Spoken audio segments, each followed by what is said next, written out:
What's up, NBA fan? What's up, all sports fans? This your boy JB, host of the Behind the Bench podcast networking channel. Just want to give a shout out to the rest of the crew. I'm talking about Shy, Kelvin, and Jermaine.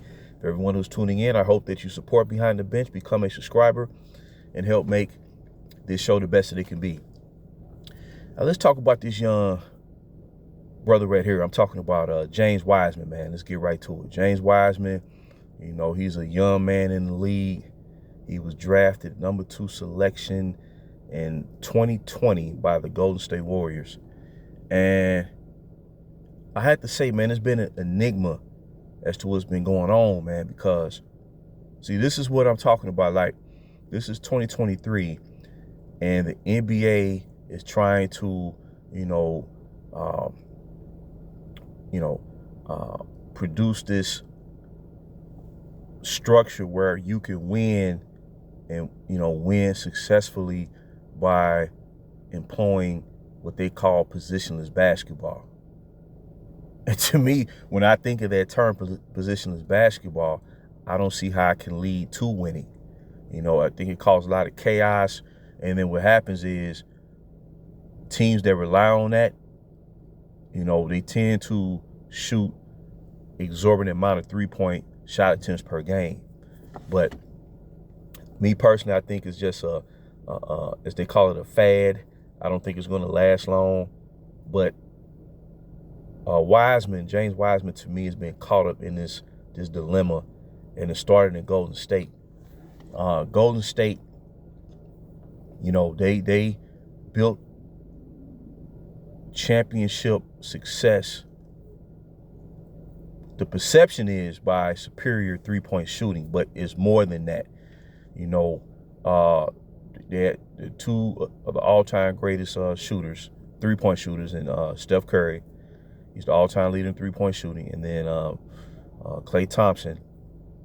But beyond that, more than that, they played, in their prime, they played outstanding perimeter and interior defense. That was anchored by Draymond Green, and then at one time Andrew Bogut, and then they did bring in some solid veteran big men like JaVale McGee and the like, and then David West and Zaza Pachulia. But I always thought, man, if Golden State can develop James Wiseman, that they could have truly extended their run another 3 to 4 years.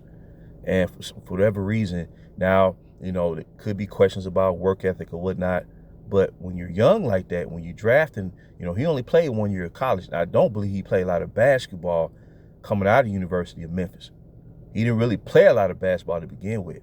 But you can see he had the athleticism and the potential to grow into being a quality center, to where he can help a team like Golden State win, And they missed his presence last year in that postseason because they traded Wiseman to the Detroit Pistons to reacquire Gary Payton, the third who they released after they won the championship in 2022. And I believe he signed with Portland Blazers, and then some kind of way he wound up in Detroit, and then Golden State, traded for him. But they traded Wiseman in the process, and Detroit is not using him properly because their head coach, Monty Williams, he had a similar type of issue when he was coaching the Phoenix Suns with DeAndre Ayton, where he was not getting the big man involved in the offense enough.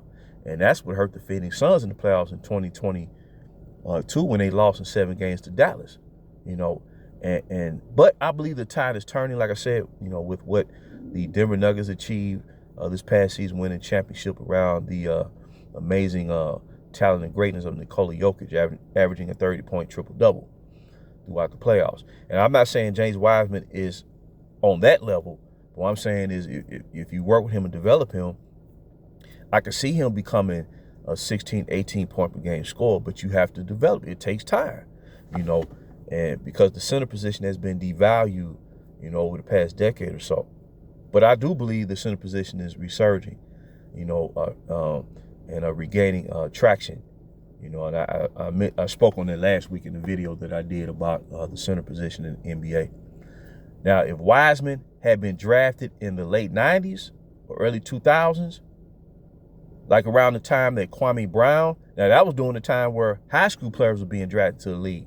But let's say if he had been drafted back then, you know, I think teams would have been more willing to work with him and develop him. You know what I'm saying? Because I do believe he had the tools, especially on defense. And like I said, Golden State missed his presence and his defensive rebounding in that series versus that second round series versus the Los Angeles Lakers, because, you know, Anthony Davis just had a field day. You know what I'm saying? He had a field day all playoff because they didn't have no big man. You know, Draymond Green, yes, he can play good defense, but the problem with him is he don't score. And then Kevon Looney was forced to play the 5, and he has become a tremendous rebounder. But the problem is, I don't think he's a true center. You know what I'm saying? But James Wiseman is. And he would have posed a problem, more of a challenge to Anthony Davis on defense. And he can rebound. You know, and I believe it was a mistake, you know, Golden State trade him away. And, you know, I think they're struggling this season as a result. Now, Golden State is 500 right now. They're 8-8, but they've had 2 lengthy homestands. When they start going on the road, you know, they start playing them top teams game in and game out, I think that's where you're going to see them slide. You know what I'm saying? But to me, if I'm drafting a big man like that, especially a one-and-done player like James Wiseman, I'm going to develop him at least for the 4 years that, you know, he's playing under his rookie contract, and then we'll take it from there. And if he has not shown significant improvement, then you can, you know, make a decision as to whether you need to move on from him. But if he's showing signs of improvement, man, as a big man, I'm keeping him, man. You got to. But yeah, I just think James Wiseman right now is a victim of circumstance. And I know he's getting frustrated about things, man. But like I said, man, that's just the current state of the NBA that we have experienced over the past, you know, decade or so. But like I said, the center position, there's a lot of good young centers in the league right now. And the teams that have, you know, Chet Holmgren, man. Chet Holmgren is beasting in OKC. Wow. If he'd have been on a roster last year, they'd have made the playoffs.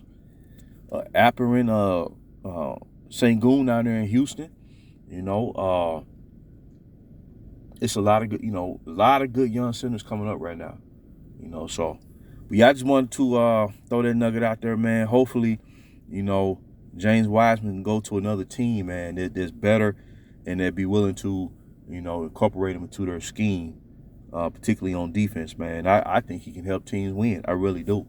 It's just that he's being devalued right now because of the time that he's currently playing in. But I figure, you know, I think he'll work great. I tell you what, like a team like one of them Eastern Conference teams, man, you know, as like a Milwaukee Bucks, as Brook Lopez, you know, as he starts to get older, you know, I think that'd be a good move for Milwaukee to try to acquire a player like James Wiseman, because he's only like, what, 20? See, he came in the league, he must have been 19. So this is probably like his 4th year in the league. So he probably about, what, 23, somewhere around there. So he's still young. You know, it's not like he's 30. You know what I'm saying? But somebody give him a chance. Somebody out there give him a chance. But yeah, I just want to throw it out there, man. Give me your take on it. Tell me what you think. But until next time, this is JB for BTB Behind the Bench.